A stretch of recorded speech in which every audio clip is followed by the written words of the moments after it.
Bon Maxime, on arrive sur la fin, une Vuelta difficile, comment ça va? Ouais, ça va, ça va. On essaye pour nous de prendre les échappées tous les jours. Tous les jours, on la loupe pas. Hier, Peter Seri fait 7ème. Voilà, et moi, malheureusement, je suis passé pas loin d'une victoire un jour à 200 mètres de l'arrivée, 300 mètres. Donc il reste 2 jours pour retenter et je vais retenter. Hier, j'étais dans tous les coups sauf presque celui qui est le bon. Et donc je suis encore motivé pour aujourd'hui. Ouais. Y a-t-il de la place pour les échappés avec la lutte pour le général? On a vu hier, c'était pas loin, hein. Ils sont arrivés mais il s'en est fallu de peu. Bah, ça fait souvent, hein. La preuve, moi quand je suis devant, on se fait reprendre dans les 500 derniers mètres. Il n'y a pas beaucoup de place pour les échappés.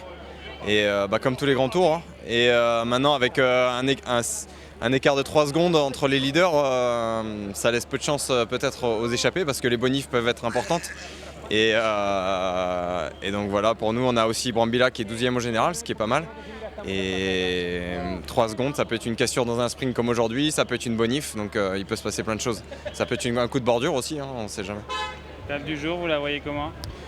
Il peut y avoir 2 scénarios, soit l'échappée qui se joue la victoire finale de l'étape, soit moi après, dans un petit coin de ma tête, je me dis qu'il y a encore quelques sprinteurs qui passent bien les bosses, style Daryl Impey, Simon Garant, ce qu'on n'a pas vu de la Vuelta et que je pense que ça peut être une bonne arrivée pour lui.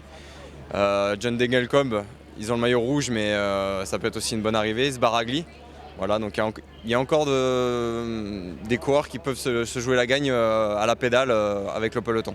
Aujourd'hui, il n'y a pas de bataille pour le général, vous pensez? Je pense pas, là il n'y a pas l'air d'avoir de vent aujourd'hui. Il y aurait eu du vent, ça serait vraiment tendu. C'est pas une arrivée très très difficile à Villa, il y a 1 km de pavé mais après il y a 1 km tout plat.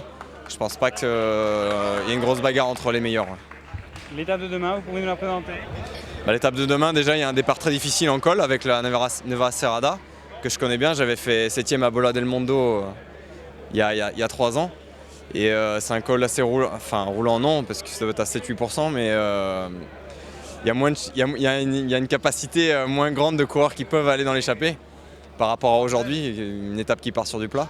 Donc on peut avoir un gros groupe demain quand même d'échappés, une vingtaine de coureurs, mais il faut faire attention qu'une équipe comme Astana ou voire Movistar essaye pas de placer des bons pions dans l'échappée pour faire travailler Giant et faire exploser toute l'équipe Giant et isoler Dumoulin dans le final et attaquer Dumoulin à mon avis dans les 2 derniers cols demain. Ouais.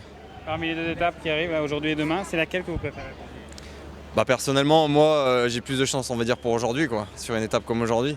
Après, si je peux être aujourd'hui et demain dans l'échappée, je vais pas m'en priver. Ouais. Dernière question, Fabio Aru peut-il encore gagner cette Vuelta? Oui, il peut gagner, ouais, je pense. Et je pense que si des coureurs qui sont un peu plus derrière peuvent aussi gagner. Des coureurs à 1 minute 30 peuvent gagner. Avec l'étape de demain, il peut se passer plein de choses. Il peut y avoir une grosse bagarre dès le premier col, faire tout exploser, avoir des coureurs de partout et isoler les équipes de leaders.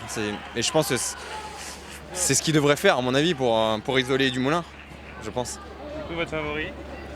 Mon favori là j'ai quand même un peu tendance à dire Aru. Même si mon cœur penche plus peut-être pour Dumoulin parce qu'il a fait une grosse Vuelta et il n'était pas le hyper favori de la Vuelta. Donc moi j'aime bien les outsiders. Aru était gros leader de la Vuelta.